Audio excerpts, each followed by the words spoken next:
Is anybody out there? A Can few people anybody hear are. me? I can hear you. I was worried about that for a moment, cameraman. Can you hear me? Well, I hadn't put you on the stage yet. I was wondering what was going on because it looked so strange. You just put yourself on the strange. So I'm putting up this little post in the Gooey Den right now. Boom, there it is. I just put it up. So tell people that if they want to join us, they can join us. So, Camera Mandy. What? I have to ask you a question. Yes. I don't think Ms. Goo told me this morning. She looked at me and she saw that I was wearing these spectacles. Okay. And she says, those spectacles do not look like the spectacles of a wizard. Fair. Yeah, I can agree with that. And I said, oh, you are right, Ms. Goo. So would you like spectacles that a wizard would wear? Don't you think I should get some cool spectacles of some kind? Do you think we could find some awesome creator out there who makes fantasy spectacles? I genuinely think we could. They just need to have magnifiers in them, cameraman. I mean, I think Pam has sent me some. I'm pretty positive Pam has sent me like a link before to them. It's it just always comes down to the time. Oh, the snap. time. You know what? I'm pissed at myself. I didn't do it again. I did not log in before. The only time I ever get to see the goofy chat peoples is when I'm logged in and I'm at home. And so I never get to see the chat. So I'm going to leave and I'm going to log in. What, you're going to leave me? Can't like, I? Mandy, do you not ask me to vamp for time? You know that I hate to vamp for time. I Mandy. Literally hate to vamp for time. Mandy, and everyone hates it when I have to vamp for time. You know I'm the worst at it. I can't talk to an empty screen. I get really awkward. Everyone knows this. I'm like, I literally start freaking out. Look right there. It's Bushra. Yeah. Bushira. And right next to her is Luke. I actually have the art. Do you want me to pull it up? I really want to be able to see the chat. You can't see that. Just go to comments on your StreamYard. Oh, sorry, not see. I want to be able to comment in the chat, and I can't. That's what I meant. Well, you need to focus on talking anyways. All right, it's fine. Hey, listen, just before, because we got Marvelous Joe coming on today. That's going to be fantastic. And Joe has his fingers in all kinds of little pies. Yes, as many, not cow pies, but other pies. Right? Well, we don't know. We don't know the whole story. Joe's got his hands in cow pies. I want to know. So a true story. I'll tell you a true story. Grandma Goo, that's my mother. Grandma Goo was raised on a farm in Iowa. Okay. Grandma Goo was born in 1925. Okay. She went through the Depression on the farm in Iowa where her father and mother lost the farm. Oh. And Grandpa Goo goes off and starts a beer hall. Wait, was that legal at the time? Yes, it was legal. It was beer was legal. It was sort of there was some. I don't know exactly how it. Listen, I don't want to get into this. They're gone. You don't. It's law. It's actually a sordid family history. But the reason why I bring this up is because when in 1928 or 29 or in these times there wasn't a lot to do. My mother told her that for entertainment they threw apple cores at chickens. But wait, here's my point. Okay. She also said that when it was cold in the mornings, they would put their toes in the cow pies to warm up their feet because they didn't have no shoes. Oh, this is where we were going with this. Yes, and I just wanted to make sure that, with Joe having his hands in cow pies, I wanted him to not feel alone and he could know that Grandma Goo. I can see Joe in the backstage and he is laughing and going like this right now. Grandma Goo had her toes in cow pies. So, oh my gosh. Okay, we've already gotten derailed. Let us just take a moment, okay, before we go any further, to talk about this gorgeous piece of art. Probably one of the best, if not the best, that we've ever had done. It is unequivocally the best artwork. Excuse me. We have wonderful artworks.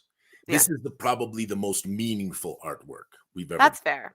That's fair. We did do the other which has some marvelous people in there that I love dearly, but this has just more and so many legends and all of that kind of stuff, and it's just, So I guess informally, somehow in the chat, this group, this little singing group here, they're called the Pincers of Peril. Oh, that's funny. I wonder how that happened. So especially because we talked about the Goonies last week. Was that related in any way, shape, or way? Trent said, "Where's the Pincers of Peril?" Because they were supposed to be in. Then the Pincers of Peril are not in there. And then Armando said, "No, that's the name of our group." So that's how it. I love so this. Of course, this is wonderful Armando, and next to him is Lokebut, aka Corey. And next to him, of course, is Ed Greenwood as Rorondral. And then next to him is Steven Sullivan, who is Stephen Sullivan right there, which is really wonderful. And they are the bards of there. And if you go up a little bit, oh, look, it's you and me, cameraman. This detail like tickled me to the point where I cried of the two of us standing up there. I really like I've never really been emotional about our art. But this is obviously a personal thing because it's I don't know, because I kind of love you. I kind of love you. So I love you too, dear. Benjo, of course, if you back the Kickstarter at a certain level, you actually get one of these signed by Luke and yours truly, and others get it just as an art print. So this thing is very, very special. And it's 11 inches tall by like 30 some inches wide. So up there is on the top you can see I have Tim Kask as Tim Kask Uraj. Uraj. So people don't know this, but in the original the nod that we're making obviously is to the village of Ethholm, right? This is the nod that we're making in the creation of the village of Hamlet with the village of Ethholm. That's the nod we're making. Well, in the village of Ethholm, there was a druid named Jaru. Well, the druid named Jaru was Tim Kask's character in their game that they played at home. And of course, we had Tim come, and Tim says, "I want to be Jaru." And I said, "Well, I can't do that because I can't take the name of some character that already exists." And he says, "Well, what about Uraj?" And I said, "That sounds great." So he is Uraj, and he is a druid. Well, right below him is, of course, our Raju, who is right underneath him next to the green striped panther. And I was talking with Luke about this just yesterday, and Luke's like, "I really want to play that character with the really burly arms." So those two, that's Bryphus and Raju right there, and they are non-player characters that don't have a basis. If you go back up to the balcony, of course, next to Tim Kask's character Uraj is the marvelous Elia Windsong, who is the mother of Rainy Windsong, and Marvelous Michelle backed us at a tremendous level for the Kickstarter and gave us much help, and of course wanted her mother to be in this, and it warms my heart that we have paid an homage to Michelle's mother in this. And next to her is Braina Bahadur, who is Jasmine B's character, right there on the top. So it is wonderful. Now the little kid, everybody's asking me, who's the little kid? And the little kid is just the nephew of Rolf Zondvich, who is the bartender and the person who runs and owns the Greyhawk Inn. And of course, this is the Greyhawk, which is what. So the tale goes that what happened was that one day the populace looked up and saw a large gray hawk in the sky flying over the village, and it came down and ate the owner of the original owner of the Greyhawk Inn, which was not called the Greyhawk Inn at that time. The populace slew the dragon, not the dragon, the wyvern, and then Rolf Zondvich hung it up here, and in homage to the previous owner, who was kind of like his good friend, he cared for him, and renamed the inn the Greyhawk Inn. So that's the tale. So that's how it ended up being the Greyhawk Inn. So, by the way, is the chat liking this? If the chat's not liking this, is boring. We have some.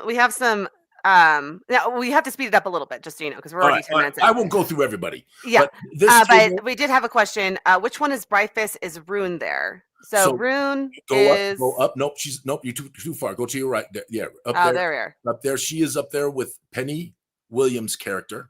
And there next to Penny Williams is Rune Lunave. So we do have the three homage characters to, of course, Byrne, Rufus, and Jaru. So we have the 3 homage characters. Rune is actually the mayor of the little village of Ethholm, which was nothing we have done is in any way, shape, or form canonical. This is its own story. Luke wanted it that way, and I did as well. Also, we don't want to take anybody else's stuff in any way, shape, or form. We want to nod to those things and give them homage, but that's all we do. But you've got Zeb and Helen Cook there. You've got marvelous Kelsey Dion. Obviously, Jim Ward's characters there. You have this random character here who's like the luckiest person on the planet. Luckiest NPC ever. And of course, Errol Otis is there. And he's got to be saying something interesting because, like, I was actually looking at him. I was actually going to say that it from the back he looks just a little bit like oh goodness, Critical Role. Matt Mercer. Yeah. Don't you think a little bit, Matt Mercer? We're just gonna say that's Matt Mercer. So we'll just go there. It's not because Matt Mercer has absolutely nothing to do with it. Asterisk, disclaimer, it's not. Just a little bit of a look, like okay. And of course, now here is Grogu, who is the dog of the Gygax family, the real dog of the Gygax family. He's about 5 times his normal size, though. Of course, he's very large. There's the 3 daughters, of course, Lukaj and beautiful Bushra, and then next to Bushra is Anne, who is Stefan's significant other. Stefan is laughing down there at the end of the table. His Cassia says it's Mark Mercer. Mark Mercer? Mark Mercer, the lesser known Mercer. Excellent. And then right next to them is Mike Dunn of Gaming Trend, and his character Akim Nud. And then if you keep going further, okay, you're gonna have to help me a little bit here. There's Dan, Professor Dungeon Master, is in the back there. Okay, hold on. Let me find all the names. Obviously, we got Chris Williams. Yes, Chris is Trent, and Chris is one of the original players at my table long ago, and a wonderful, wonderful friend. I wanted to give him a little love. Egg Embry. Yeah, Egg Embry is Eggatorial Extra, who is the one, the Inzandra Oz at the side, and you've got Errol Otis. Yes. Who is right in the foreground. Yes. And I'm searching my notes for who our gentleman friend is. I'm losing my mind. This is driving me crazy right now. I just don't. Yes, the rat and the jewel is in there. And I want you all to know this. We took, if you still have a chance, we took a lot of the little suggestions that people were putting in of things to put in there. And one thing, of course, about 5 people pointed out was there's no Gooey Cube. Right. Oh, so I've got a Gooey Cube going to be added in there up on the railing. Chris Lindsay. Chris Lindsay. Goodness gracious. Thank you so much. And then Thren and Dren Lighthammer. Remind me of those 2. Okay. Hold on. I have to search. I have like a document with. There's like 80 people. Yeah, it's crazy. There's so many NPCs in the environments. Yeah, it's crazy. It's just crazy. I mean, we originally promised, I think, 30, just for all of you who backed the Kickstarter and. I think anyone who's watching this isn't surprised. Ted Adams is one of them. Correct. So Dren and Thren Lighthammer are both right there, and right in the middle of that is Rolf Sandwich, who's of course Roll for Sandwich, right? That's his character, and he is the new owner of the Greyhawk Inn. Okay. And then down here is Todd in his gnome, Todd of Creative Adventure Tables. Skip Williams is next to him. Emmanuel is next to him. Ron Burke of Gaming Trend Magazine, and then all the way to the left is the marvelous Casey Rift of Gygax Inc. So then, if you go up, Dave Friant. Dave Friant, thank you very, very much. That's perfect. And then go back up. And then Benjo, the artist, put himself in there. So that's the person right there. Then we have Benjo. Nate Taylor of Dwarven Forge. Marvelous Chet Minton, his character right there. Mike Carr? Yes, Mike Carr. Thank you very much. That's Mike Carr right there. And then, of course, the ghost in the middle is Marvelous Gerald. Okay. That was impressive, I have to say. I think that wow. Anyway, there's still some work to be done. I love everything about this, honestly. Yeah, so it's amazing. And like I said, and it's made by human. Oh yeah, Benjo. Benjo spent. This was about a 2.5. All of these characters were illustrated by humans. Yes. And it's just beautiful. It was about a 2.5, 3-month process. He went and I went back and forth numerous times. And there's some wonderful details. Cameraman, scroll in on the bottom where the white box is. Okay. Yeah. Oh, I have that already in my social media. We'll talk about that when we do social and then media. over to the right, if you look, there's a little money bag to the right at the base of the table. Right at the base of the table, there's a money bag. I see that. Scroll in right there on the money bag. But this is, by the way, how high the quality of this picture was. Oh, was that the One Ring? Well, I don't know, but there's a ring right there. I mean, yeah, interesting. Interesting. But we are adding about right now about 15 other little details. And some people had some wonderful suggestions. They were just too complex. So if you made a complex suggestion, like put a person in there or something like that, I need you to come back with something a little more simple, a little more. So we have a silver spike in there for Glenn Cook, a little nod to Glenn Cook, which was, I can't remember who suggested it, was a wonderful suggestion. We're going to have a smoking mountain in that painting in the back. I think that was a marvelous suggestion. There's just a bunch of them. So you still, if you're in the Facebook, there's a post, actually 2 posts that I put up that you can go in, and if you have a good idea for a little Easter egg that you think would be magnificent, again, make it simple, y'all. Nothing. Don't make us add characters. Don't make us put things, big things on the floor, all that kind of stuff. Don't make us, because Benjo has done this. It's been a tremendous amount of work, and I don't want to keep going back with him and reworking it. But if you could help us with that, there's our girl. Yeah. Is that your way of cutting me off? Yes, I am, because we have so much to get through. All right. Yes, because we got. We're gonna do social media real quick because we spent a whole 17 minutes on that one image. But I mean, it is a gorgeous one, deserving of lots of time. Okay, I just want to go through. We have a few community spotlight members that I have not been great about throwing up in the den as we did them. But Jen was our community spotlight member. Many people in the chat will know her. She is smart as a whip and just so good about giving different insights into the gaming industry. She's so fun to talk to. Just marvelous, and has been a spectacular contributor to our world. Absolutely. And has been there since the beginning. So I hope Jen's here. I haven't seen if she's here or not, but I haven't, because I haven't been looking at the chat, but I hope Jen's here to hear that. Yeah. She's fantastic, and we are so pleased with her and love her dearly. Yes. So Sean Van Arsdale was our person 3 weeks back. I do love this picture of him. Have you not put him up in the den though? I did last night. Oh, but okay. I've been bad about it. I've been trying. I haven't been keeping on top of it. But I have to say, this is one of my most favorite con pictures we've ever taken. Yeah, I know. It's so good. And this is at like 5:30 in the morning on our way to get ready for the game show. And this is a long trek that you have to carry that wheel for, because like our game room is like a mile, not even kidding, a mile from the freaking. Sorry, Adam says 0.6 miles. He has corrected me. He did that walk a whole lot. So Adam got in shape at the convention. Yeah, seriously. Anyway, Sean, thank you so much. Sean is magnificent. Sean is, and he's always. I mean, I don't even remember when we got to know Sean. It was early on. Yeah, and of course Julie, right? They're a couple. Yeah, Julie, we embarrassed the crap out of Julie because she got hers before Sean got his. I know. And we read it out loud and in the game room. And but I mean, they are just the kindest couple. Wonderful. Like the two of them, I mean, they just blow me away with their sweet spirit, their giving spirit, how much they want to make other people happy. And yeah, we just appreciate them. No, and Julie is a great EO, as we've already discussed, but Sean is also a magnificent game master.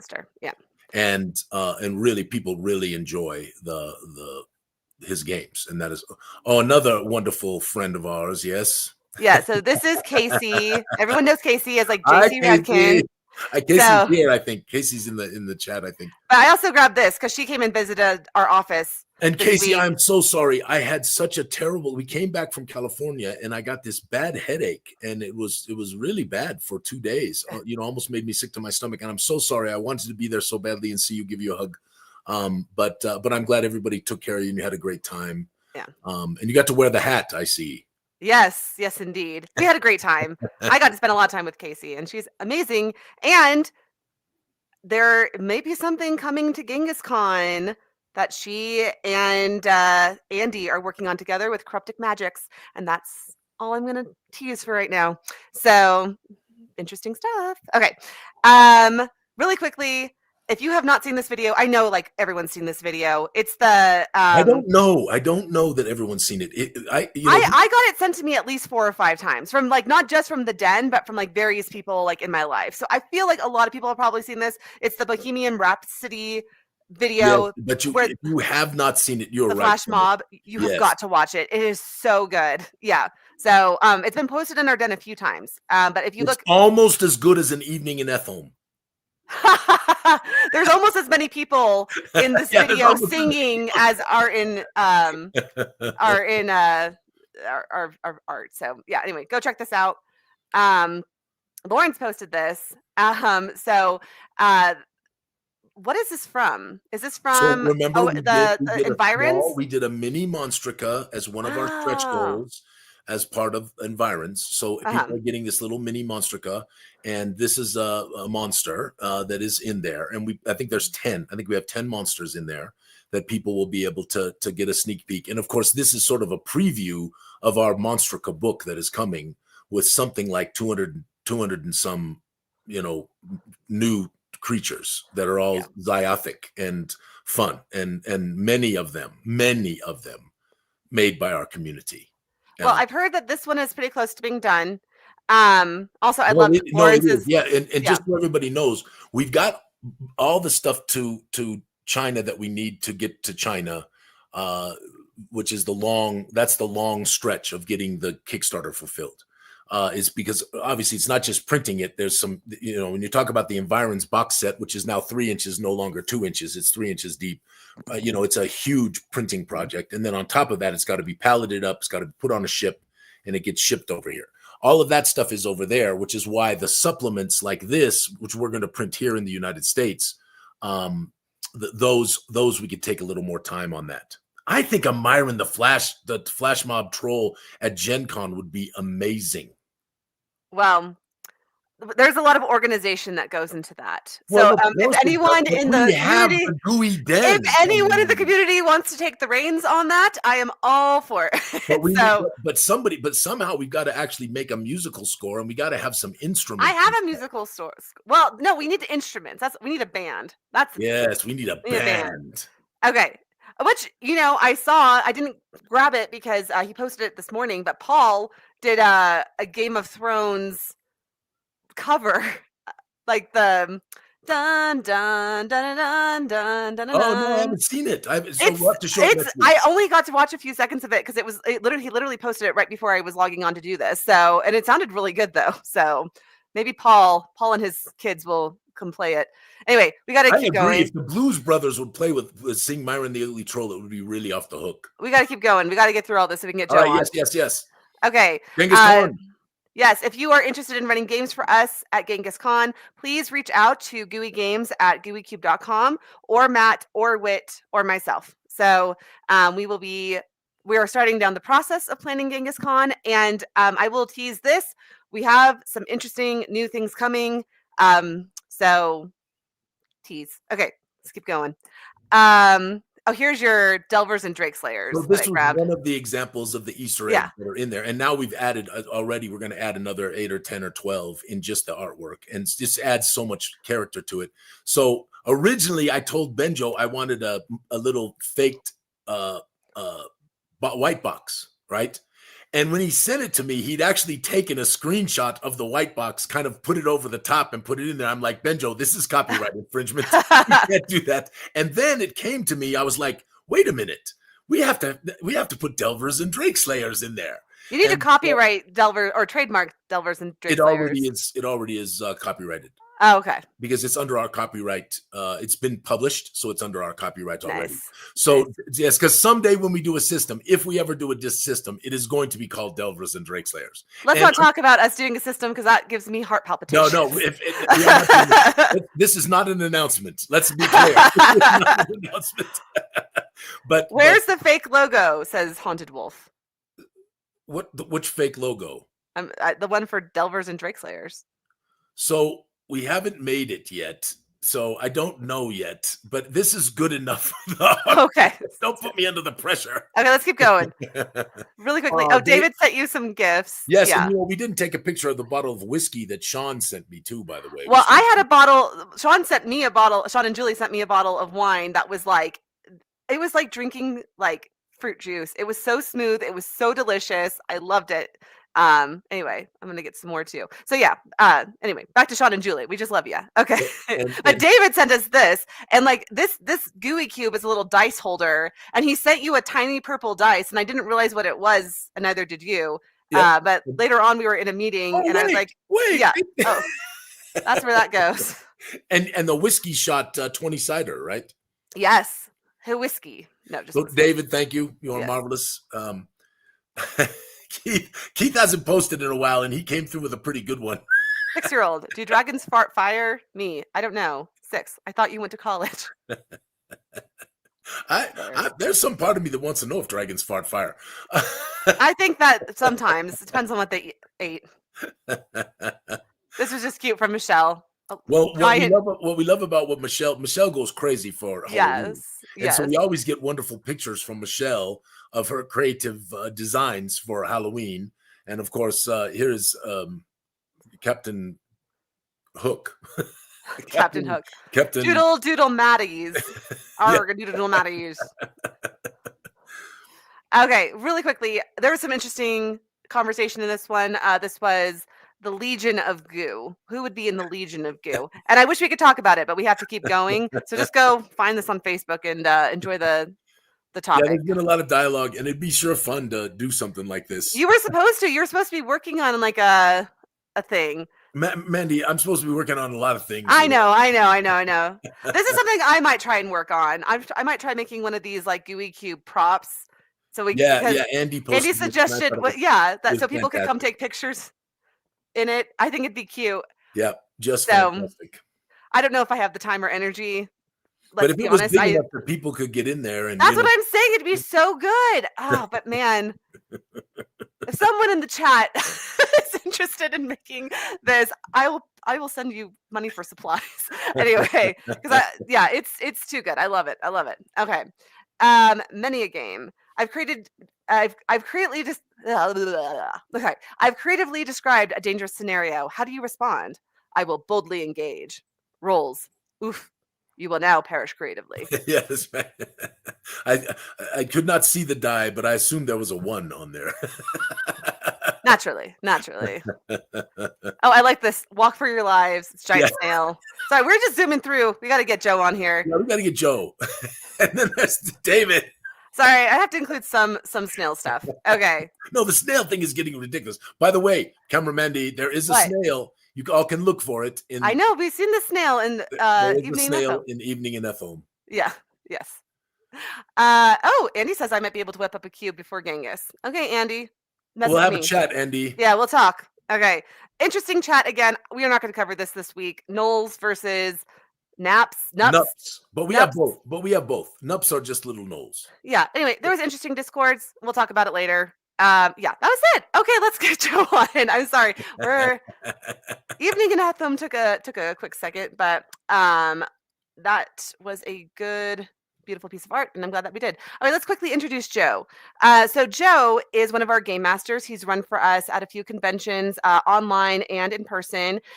He is the founder of SagaVerse, and SagaVerse does a lot of various things around gaming. They've published stuff. They've helped other creators publish stuff, including Luke Gygax. He helps with the Gygax Society. He's been like part of Luke's last few Kickstarters. He's like really paving the way for some cool stuff with like Roll20. And Grim Parrot says, breathe, Mandy, breathe. I know. I'm just like, we got to get Joe on. How much coffee have you had this morning? Only 3 or 4 cups. Okay. Anyway. Joe's been backstage cackling all the whole time. So. I know. I just feel guilty about it. So we have a cool announcement coming about something that Joe is doing that we're going to be helping with at Gooey Cube. Then Pam's going to be helping with. And let's go ahead and get Joe on. I think that's a good enough introduction. Let's do it. So, and he can tell a little bit himself. Right? I know, exactly. Hi, Joe. Hey, good morning, everybody. I always have to find the right plane to wave. It's very hard to find the right plane to wave. See, me and Joe are of the same mind. We don't use those artificial backgrounds. Well, how do I put up an evening in F home behind me if I don't do it artificially, cameraman? You have to print Well, Joe works in large scale printing, so. Yes, I know this. And I know a little bit about printing, cameraman. A little bit. Joe, tell us. Just give the Joe spiel to the folks in the thing. And by the way, everybody, just before Joe dives into this, we're going to bring more guests on. We've gotten a lot of feedback that folks are enjoying meeting new folks in the industry, hearing from folks. We're going to bring on more folks from our own community. And just have a little fun with this because we think people are enjoying it. So if you don't like it, send Camera Mandy an email and say, I hate all these damn guests. Sorry, Joe. Oh, good. I'm honored to be, I guess, like the first in a while, I guess. But yeah, this is great. Glad to be starting a trend. But so, I'm a game master, a DM. It's what I do. It's pretty much the funnel from which everything else from SagaVerse flows, besides my family and doing all the dad and husband stuff and all that. I've been in IT security for like 20 something years, and that kind of like has fizzled out a little bit over the since the early part of the year. So I've been dedicated to my side hustle pretty extensively for a while now, which is SagaVerse Studios. We started off like other people. We wanted to make some stories. I have a great team. I should shout them out. John and Nedka are our writers, and I think some of you may be familiar with some of these folks from the chat and other things. Great people. We also have our great art team, Mikey Arango, and then Matthias and Kayla, and I think Matthias and Kayla have done some gooey stuff too. Yes, they have. And they've done some Gygax stuff now. So great team. I've helped them. They've helped me. Great relationship with all those folks. So shout out to all of you. Thank you so much for all your work and everything. But we got our first book done. It was a huge effort, like 300 pages, full color, beautiful book. And, trying to sort out, we didn't make a whole lot on it. And then, like first couple of times anybody does a Kickstarter, generally you're taking a hit. And when I looked at getting the books from overseas, I didn't need that many. So I was like, I can't do that. And then I looked at POD, when we got the POD books, I was like, I don't like these books. They don't shine. And so I started making my own books, and we were already very prolific with map and mini printing. So now we're doing everything there. So not only do we do our own stuff, but we also help out. I do a little bit of graphic design and project management and stuff I've done over the years. So I helped out with the Burning Man project and helping to bring that to life. I also have 3 other Kickstarters I'm working on right now that are they're either D&D or D&D adjacent, a couple in the OSE space, a couple board games we're making. So the big thing we do is we don't have a minimum order quantity. So we're very small and agile. We do prototyping. So like if you had something you need, you can send it to us. We'll work out a little prototype. If it works out for you, then we do an order, that kind of thing, as opposed to like, hey, you need to order 5,000 books and then wait for them to come overseas and then wait to store them. There's a lot of stuff that, people don't. Yeah. And people don't understand the cost of inventory, how brutal it is especially on little creators. Right. And Joe, better than most. And I want to underscore this because I know there's some anger out there at some of these small creators because they aren't able to deliver on their crowd funds. And I do think there are a few that may be taking advantage of the situation. I do believe that, but I think most, you just can't imagine the impact of just a radical shift in tariff costs on a company that had not planned for that massive cost increase. And so, and then better than most. And I think printing, we're printing a fairly sizable amount of the Guys and Gags stuff here in the United States because of that, even though they're fairly large quantities, and we could get some of those better breaks by printing overseas. Yeah, it's a real challenge. I mean, when you're doing a Kickstarter, you're doing it right. You have everything planned out before you launch. This is my budget for that. I'm going to make X amount on each thing if I can, but the traditional method was I have to sell so much to get the books at this price so I can warrant making X amount on the book. And believe me, you don't always, like my first book, I'm still way in the negative on that, and it's a great story. It's 5 stars reviewed. Everybody loves it. But I mean, trying to, do all that is so many intangible costs involved. And not only do you have to order the books from overseas, you have to get them, store them, and then you have all this extra. And I think we saw this recently in the news. We had, I I forget who it was. One of the publishing houses, or it was a comic store that had a bunch of inventory on consignment, and they basically said we can't do this, so that all the company, like those companies, lost all their books because it just didn't work out. And I think that there's an oversaturation in a way. I mean, you have to order 80 million books, and you need to sell 10,000 of them, and then you have 70,000 you're sitting on. People don't seem to, in this space, they mostly do their purchasing through crowdfunding. There's not a huge retail method to buy these books and stuff. So you're selling them at cons, and you're working the hustle to get rid of them. So our philosophy was, let's be smaller and more agile. Some things may cost a little bit more, but in the end, you'll make more money, and you'll have more confident customers in getting stuff. And I'm suffering from the same thing you spoke about. I did a Kickstarter last year called the Timeless Caverns. It's the largest miniature set ever put together. It's 115 minis and 2 enormous maps, and it's massive. And when I did them for $200 a set, and they're going to retail for probably about $350 once they get out there, because I can tell you, after putting it all together and putting the project to the envision that I wanted, there's just I'm still cranking sets out slowly as I can, because there's so much cost involved putting them together and shipping them out. It's way beyond what I got on the Kickstarter. So yeah, the game business is not an easy business by any stretch of the imagination, but it is the most fun thing I've ever done in my career, without a doubt. Yeah, so absolutely. I mean, all right, Mandy, let's give him some questions. You're the straight man. We had a discussion backstage before we came on who was the straight man and who was the color guy. Okay. I feel like I'm the color guy. No, dude. I feel like you are the host. Man. It's Goo Morning Zyathé, hosted by Alphinius Goo. All right, chat. And then I like to be quiet. And this all came because last week I felt like I talked a whole lot, and we got off the stream, and I'm like, man, I talked a whole lot. And Alphinius is like, yeah, you talked a whole lot. And I'm like, I'd like to be quieter. Chat, please tell camera Mandy she's the straight guy. Okay, let's just let it the truth. Everybody knows that the straight guy is the guy who kind of tells the facts. Okay, that's you, camera Mandy. The goofball is the color guy. That makes me the color guy. Okay, fine. I just want to be secondary. That's so whatever the bounce guy or what. Anyway, we're getting off track here. This is why people love the show, though. Apparently, Paul says you're the Bert to my Ernie.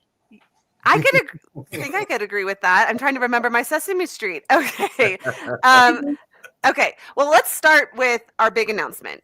Let's start with what's going on with, well, it's not our big announcement. It's your big announcement that we are helping with. So tell us about what's going on with your online convention. Cool. So lots of stuff going on online. The big announcement is that one thing we had planned, and I worked with the enigmatic Casey Rift on this concept from the Burning Man. We decided what's a good way to enhance a Kickstarter with something that people really want, which is to play.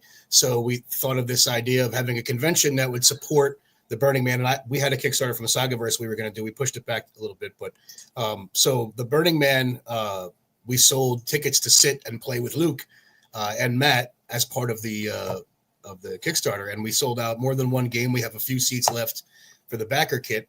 So Luke will run the Burning Man for a bunch of people, and I will back him up doing all the Roll20 craziness. So he's able I feel like I was one of the game backers. I think I was one of the people who backed for the game. Oh, sweet. So then that's going to be. I did. With you there. That's funny. I'm trying to remember, but I think I did. I can't remember for sure, but I'm go back and look. I think I if did. Not, you should sit in anyway. Why not? Let me know, Joe. Well, I mean, I support creators, and certainly I'm gonna support Luke. He's been such a good friend to us.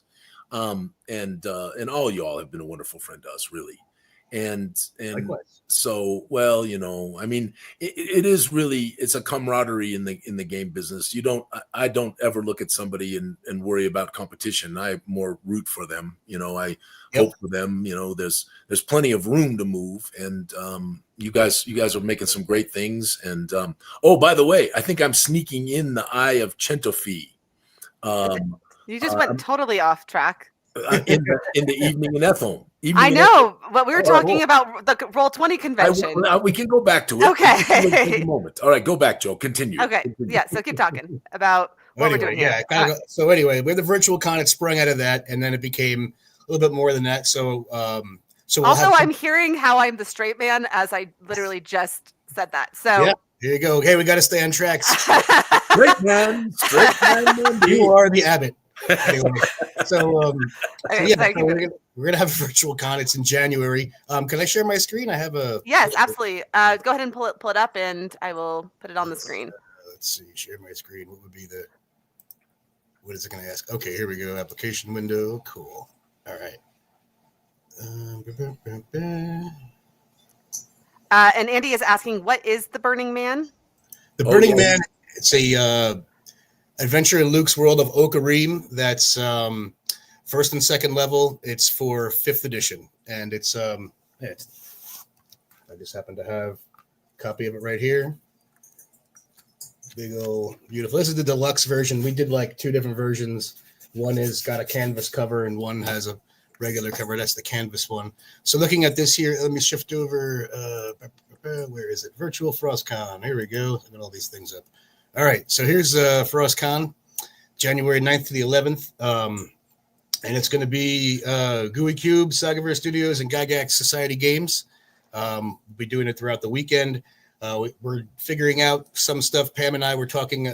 Pam has a wealth of experience in doing these things, and she's very helpful, and I'm very happy to be coordinating with her on this. So we're trying to sort out all the badges and get everything set up. We want to make it. Hold on a minute. Pam is amazing. Golf clap. We all agree. Pam is also in the chat. Pam, we love you. Hi, Pam. So Pam and I were talking about this last week, and Matt and I worked on it a little while back. So it's going to be, Luke will be running some games of the Burning Man. Matt will be there. Kelly Williams, who runs the Gygax Society, he runs the G20 magazine.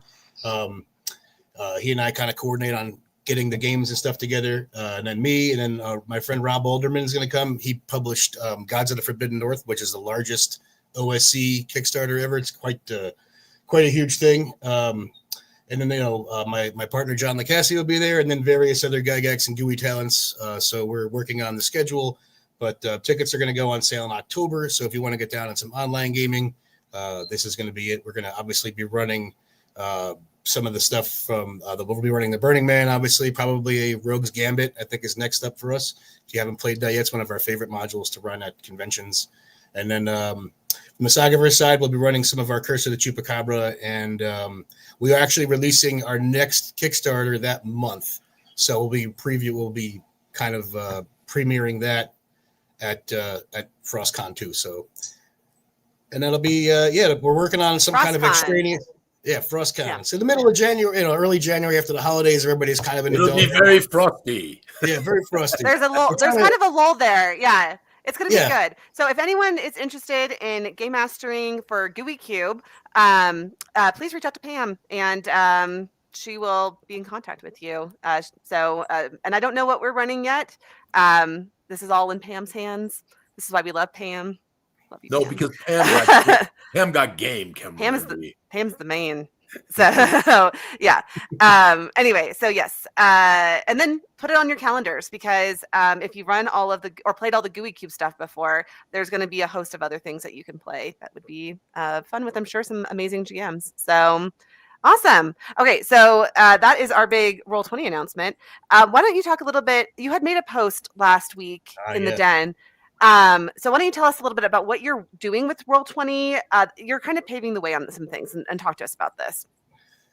Okay, so what I want to accomplish here is a virtual gaming platform that is more than just let's get together and run an adventure. It is a continuous play live world where you have multiple groups of people that can gather and play at various points of times. There's a monthly recurring story, and what we're building is see if you click on this is the tavern where you'd log in and you'd sit down, and these are all the character tokens, and so when people join, their characters will wind up in here. This is where we go between missions. So you click on your character, you can see you got all these cool things you can do here. So this is all you have 30 days of downtime. There's all kinds of extra rules and stuff baked in here. So when we're not in the middle of a game, this is still live 24/7. Your characters have lives. You have things to sort through. You can go buy stuff. You could do your downtime. There's going to be a bounty board. So there's all kinds of interactive things to do all the time in Roll20 and in Discord, engaging with players. And there's we have the monthly games where we'll run one game. The schedule is going to be running a particular adventure at least one night a week for hopefully up to 6 people a night. And then that will track. And then we'll also have like random encounters and things that will happen. Not so random encounters, you know how those go. We'll have like, if anybody manages to find this particular thing in their side quests or in their downtime, if somebody does like, I'm going to be catching fish, and then they roll a 20 for their downtime activity, we will have a mechanism baked in there that will spur up a random encounter. So we'll get a couple GMs online and we'll pull the people. So if you're not part of the tiers that are like, you could pay to have a particular slot, everybody gets a chance on random play. So the more people engage, the more people engage, the more opportunities we have for random play. So it's not only like what you put into it, but not just like, backing us helps to keep the lights on and keep all this going, but it also interacting creates more play opportunities, which is what this really is all about, was creating play opportunities and then having a big community where you have your 6 group of people you normally adventure with, and then you have people you interact with, and maybe one adventure group finds a longsword and wants to sell it. They can put it up for auction to all the other players. So it's a big community, almost like an MMO in that regard.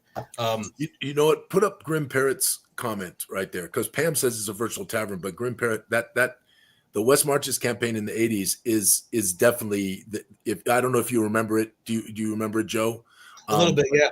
Yeah, but it definitely is. Obviously, was not in any way, shape, or form like this. But explain it to those of us who were born in the late '80s. That was me.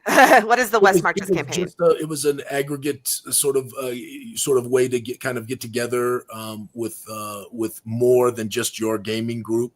But it just the technology. There wasn't the technology. There wasn't any kind of technology at any kind of strength. Like it is today, and this is magnificent. This is really magnificent. So we have a question from Ken. Is this supported by first logging into Discord and then into Roll20? So you take advantage of Discord's audio video and then just use the VTT from Roll20? Yep, we host everything through Discord. And actually, this is what you're seeing here is not so much like alpha or beta. This is a working version of it, but eventually I'm building an actual program that's going to be a Discord bot that will handle all of this, because my vision for what this is going to be is limited by what Roll20 allows us to program into it. So can't do everything I want. So this does what we need it to do, but I'm actually going to build it into Discord where we have much more freedom to program. We'll have a much more robust system. And then what will happen is the Roll20 interaction will be just for, like you said, playing, and then we can have it feed back. So let's just say in the Discord bot, you buy a Longsword Plus one from the shop. Through the program, we'll be able to modify your character sheet in Roll20. That is the great thing about this, is that it has built-in mechanisms for everything that goes on to track, which is not normally part of any of this. So we can aggregate all the data of what everybody does in their downtime, what achievements they may have unlocked. That's great.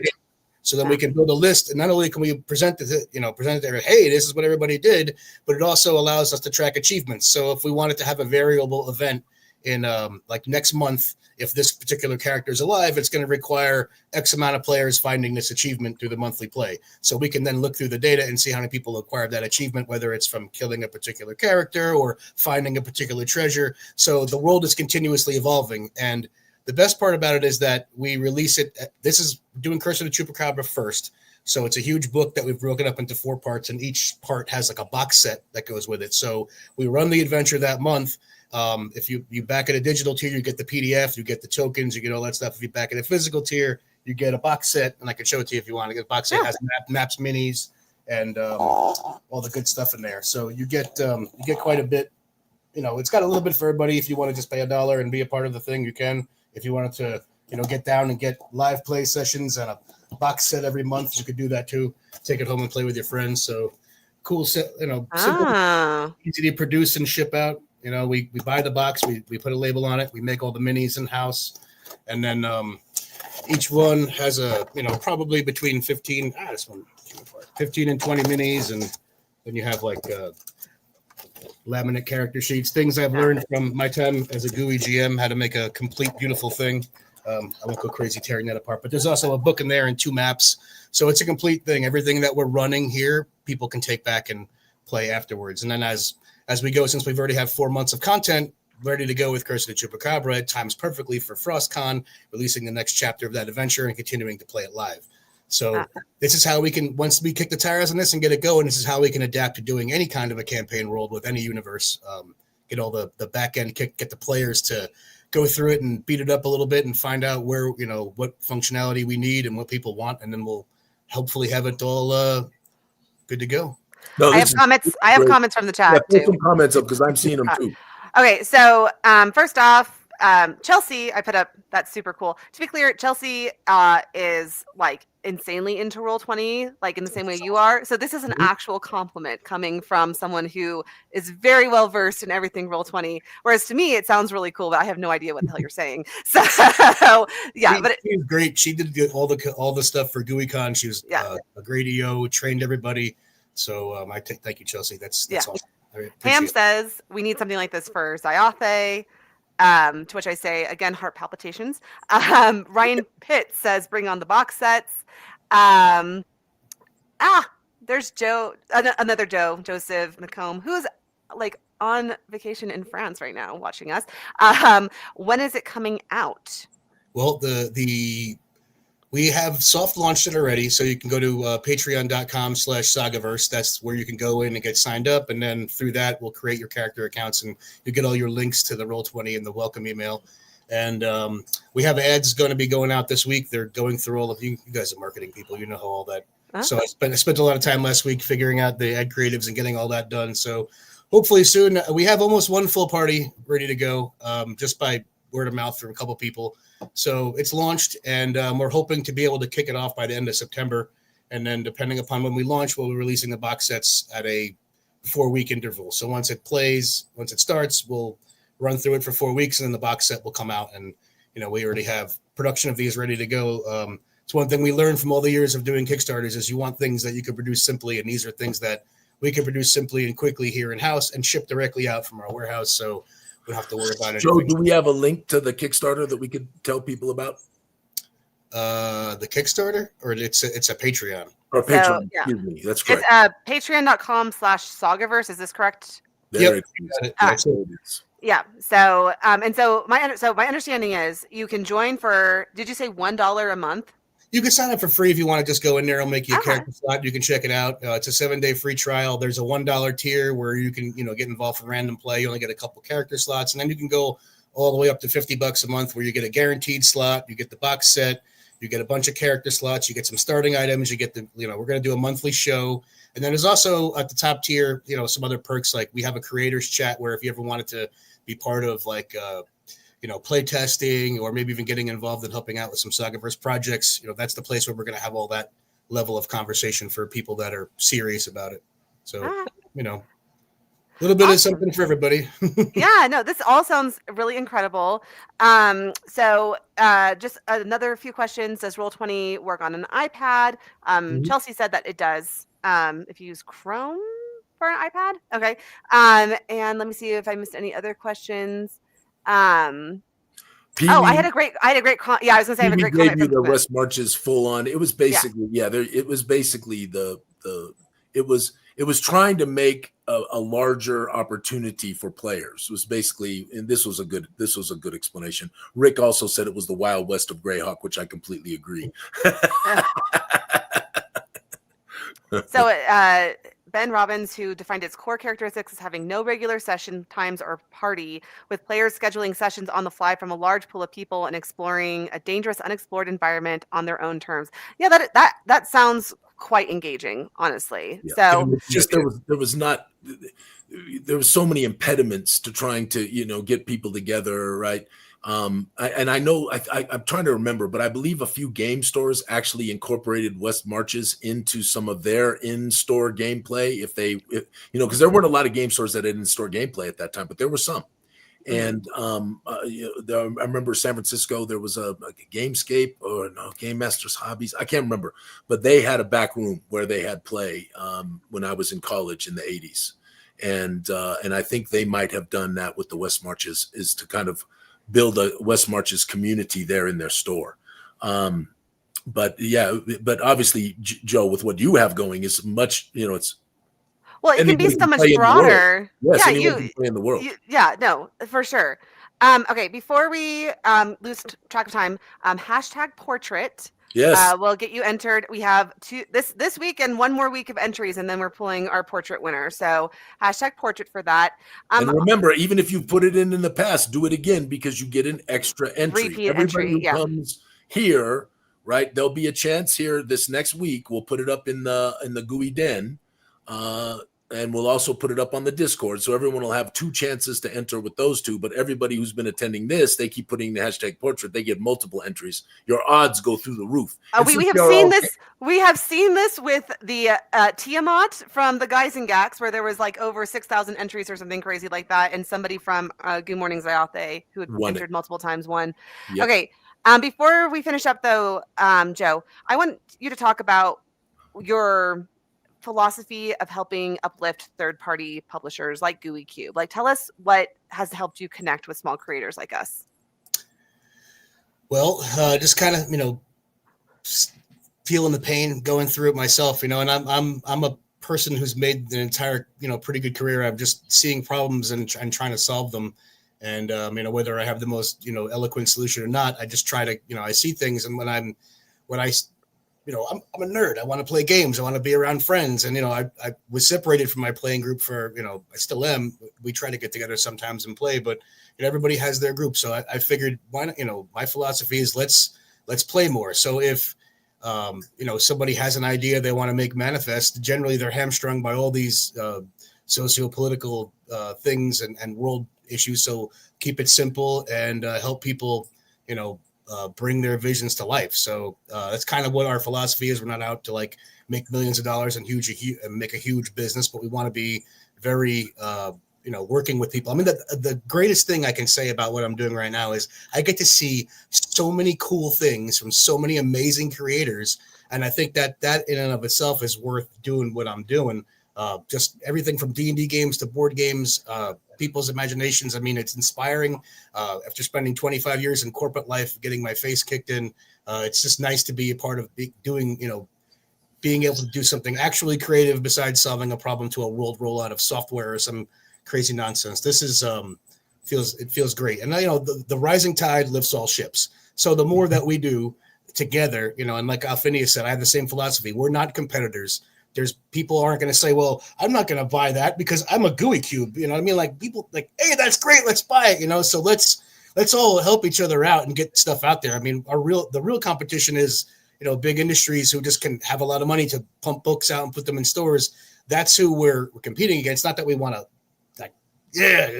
like not poo. I tell you, I want to say this, Joe. Just this right here, in many industries, and you probably know this, right? Because I do.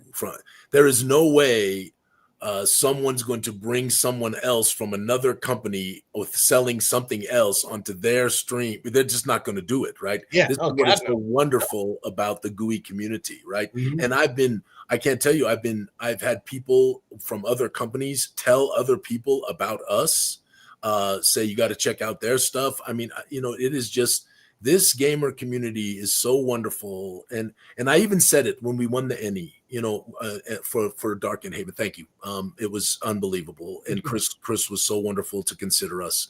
But to stand out there and look at all these creators sitting at their tables and to be with them and to be able to see all the things that they were getting awards for and the wonderful stuff. It's just such a creative atmosphere. I mean, it because you're working with the creators. You understand. Mm-hmm. It's magnificent. It's just magnificent. Wish I would have figured it out much earlier in life. But I mean, where we're at right now, it's just, being able to be a part of, like, I get to work with Luke Gygax. And I grew up like worshiping Gary Gygax. I read The Hobbit when I was 5 and Village of Hamlet when I was 6. Like, all over that stuff. And I get to like sit down. I just got to point up. Look, I just got to point up here. There is. Who in their wildest dreams, like us, growing up playing these games, would think that in their future they would be able to do an homage to Gary? I sure didn't, but I'm telling you, it's probably. I mean, I've done a lot in my life, and it's probably one of the best things. The coolest thing. Yeah, it's so cool. Awesome. Yeah, to be here with you, also. I mean, you've been a big inspiration to me. Ever since I've heard you singing at GaryCon a couple of years ago, I was like, what is that wonderful noise? And then here you were with a bunch of people, and I was like, that's where it's at. I saw the big Gooey room, and I was like, I got to be, this could very well be a golden age for TTRPGs. Like, technology. We have, the chance to actually get together more. I mean, this, really, gaming really bridges all kinds of gaps between people and brings people together. I've never had a problem at a table where, people are fighting, whatever. I've had, old people, young people, and everybody's just having a good time playing D&D. And that's really the spirit of gooiness that I really appreciate. Is why I like working with you all and being a part of it. So, well, you are marvelous, Joe. But geekdom itself is a very interesting thing. And I've said this many times, it's a very welcoming, very embracing community. And I love, and I think it's because a lot of us were kind of picked on when we were kids, and we built this empathy, and empathy is a very, very important thing in caring for others and worrying about others and being generous for others, not just for yourself. And you've seen it. I know you've seen it, and I've seen it so much of my career.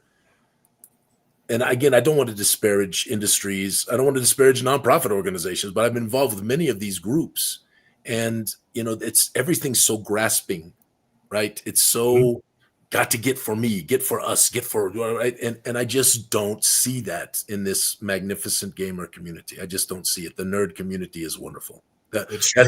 As Colt, my business partner, who is not a nerd, he's a cowboy, said, he said to me at Dragon Con, nerds are the nicest people in the world. True. That's our people. They're the best people. I mean, you'd be at a con, you'd be like, look at all these strange and beautiful, wonderful people, dressed up, not dressed up. Gary Gygax said in an interview, this is, it starts up. People, everybody's a part of this wonderful sphere, whether you're like really into character or you just like to play the game. All the people just love, you're right. It is a great spirit about it. Like, especially at like Gary Con or a place like that. I heard it's the same. I'm hoping to get there this year with you. You better. Yeah, you better. Come on. Well, we got to wrap this up, guys. Thank you so much for joining us, Joe. You were phenomenal. Also, you have from Nedka on YouTube. Another of Joe's strengths is his mental flexibility. He deals with different kinds of writers and is able to bring it all together seamless. Yeah, and Nedka's a little new to the Gooey Den, and Nedka, thank you for your wonderful comments and your uplifting statements and things. You've been wonderful, and it's so many people that are here, Joe. This is another thing. The Gooey Den is made by our wonderful people, and there's again, it's so funny because you have so many groups out there that are just filled with vitriol, and people are yelling at each other and all that stuff, and even if someone says something not so great in the den, everybody's so nice to them, they leave, or they don't say anything mean ever again because they feel like, oh my god, it's just amazing. It's just anyway, we got to wrap it up. I know, Mandy, y'all. Joe, thank you.